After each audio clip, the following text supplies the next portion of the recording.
Hello मित्रों, अखिल बात YouTube channel में आपका स्वागत है। आज हम आपके सामने किसानों के ऊपर 5 बड़ी खबर लेके आया हूं। यूपी के इस जिले में किसानों की जमीनों पर मंडरा रहा खतरा। 1 करोड़ कर्मचारी और पेंशन धारकों को डीए का मिलेगा लाभ।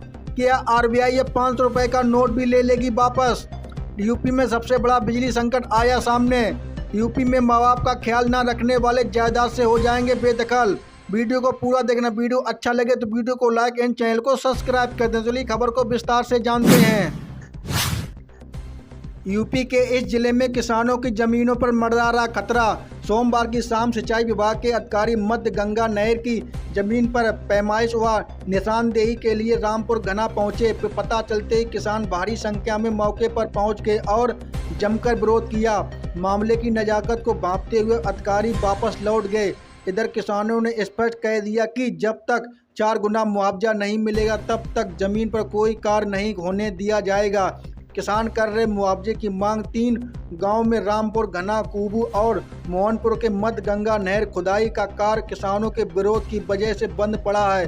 किसान मौजूदा सर्किल रेट के हिसाब से 4 गुना मुआवजे की मांग कर रहे हैं, जबकि प्रशासन उनको वर्ष 2011 के हिसाब से मुआवजा उपलब्ध करा रहा है। इसी बात को लेकर किसान काफ़ी दिनों से कुबी गांव में अनिश्चितकालीन धरना दे रहे हैं। 1 करोड़ कर्मचारी और पेंशन धारकों को डीए का मिलेगा लाभ। काफ़ी दिनों से इंतजार कर रहे केंद्रीय कर्मचारी और पेंशन धारियों का इंतजार खत्म होने जा रहा है, क्योंकि अब उनके डीए और फिटमेंट फैक्टर को लेकर खुशखबरी मिलने जा वाली है, जो किसी बड़ी सौगात से कम नहीं होगी।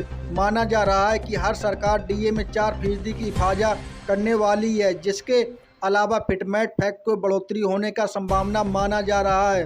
दोनों गिफ्ट एक साथ दिए तो फिर यह महीना किसी वरदान की तरह साबित होगा, जो हर किसी का दिल जीतने के लिए काफ़ी है। डीए बढ़ोतरी का लाभ करीबन 1 करोड़ कर्मचारी और पेंशन धारकों को होगा।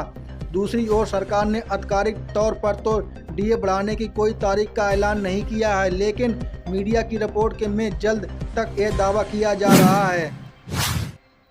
क्या आरबीआई अब 500 रुपये का नोट भी ले लेगी वापस। आरबीआई की तरफ से 2000 के नोट वापस ले लिए गए थे। अब उनके बाद 500 रुपये के नोट को लेकर कई अफवाहें सामने आ रही हैं। लगातार दूसरी बार रेपो रेट में कोई बदलाव नहीं किया गया है। बैठक के लिए फैसलों को उठाए गए बड़े मुद्दों के बारे में आरबीआई गवर्नर शक्तिकांत दास ने जानकारी शेयर की।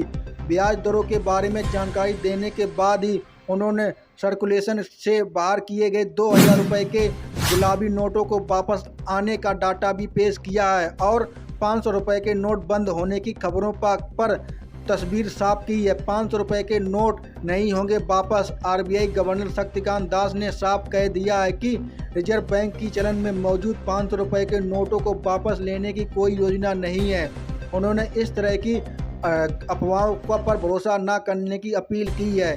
इसके साथ ही उन्होंने इन बातों को भी सिरे से खारिज कर दिया है कि देश में एक बार फिर से 1000 का नोट देखने को मिलेगा।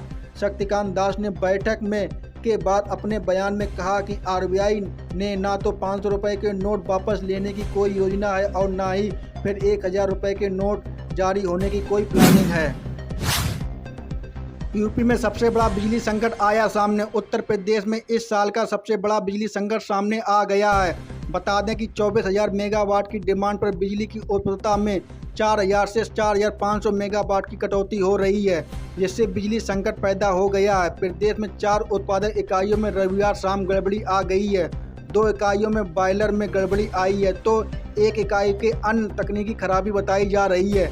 6 बिजली उत्पादक गिरोह में लगभग 4000 मेगावाट बिजली का उत्पादन ठप होने से राज्य में ग्रामीण और शहरी क्षेत्रों में बिजली का संकट खड़ा हो गया है।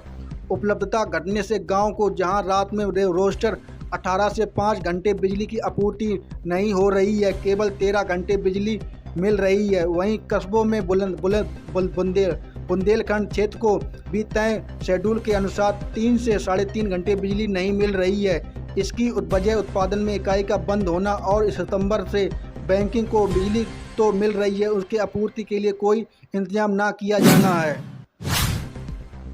यूपी में माँ बाप का ख्याल न रखने वाले जायदाद से हो जाएंगे बेदखल। यूपी सरकार ने माता पिता को दिए गए अधिकार अपने बुजुर्ग माता पिता का ख्याल न रखने वाले संतानों को प्रॉपर्टी के साथ धोना पड़ेगा हाथ। योगी सरकार ऐसी संतानों के लिए खास तौर पर नया कानून बनाने जा रही है, जिसके तहत एमडीएम ने अध्यक्षता के गठन TWN को ये अधिकार होगा कि यदि उसे लगे कि संतान अपनी माता पिता का ख्याल नहीं रख रही है तो उसे प्रॉपर्टी से बेदखल कर दें। मंगलवार शाम सीएम योगी द्वारा बुलाई गई कैबिनेट बैठक में वरिष्ठ नागरिकों को भरण पोषण और कल्याण नियमावली 2014 को संबोधित करने का प्रस्ताव पारित हो सकता है। मिली जानकारी के अनुसार नए संशोधन प्रस्ताव में एमडीएम की अध्यक्षता में गठित ट्रिब्यूनल को ये अधिकार होगा कि वे माता पिता का ध्यान न रखने वाली संतानों को प्रॉपर्टी से बेदखल कर दें। इस नियम में लागू करने की जिम्मेदारी भी एसडीएम को होगी। नए प्रस्ताव के मुताबिक एसडीएम की अध्यक्षता में गठित ट्रिब्यूनल द्वारा लिए गए फैसलों के खिलाफ डीएम की अध्यक्षता में गठित अभिकरण में अपील करने का प्रावधान भी होगा। शिकायत सही पाए जाने पर 30 दिन के अंदर ऐसी संतानों को माता पिता की प्रॉपर्टी से बेदखल कर दिया जाएगा। बता दें कि 7वें विधि आयोग के वरिष्ठ नागरिकों के भरण पोषण और कल्याण नियमावली 2014 को लक्ष्यों को पूरा करने का अक्षम बताया गया है। इसके बाद नियमावली 22 खा और 22 गा को बढ़ोतरी का सिफारिश की गई थी। मिली जानकारी के अनुसार मंगलवार शाम लोक भवन में होने वाली कैबिनेट बैठक में इस संशोधन प्रस्ताव को मंजूरी मिल सकती है।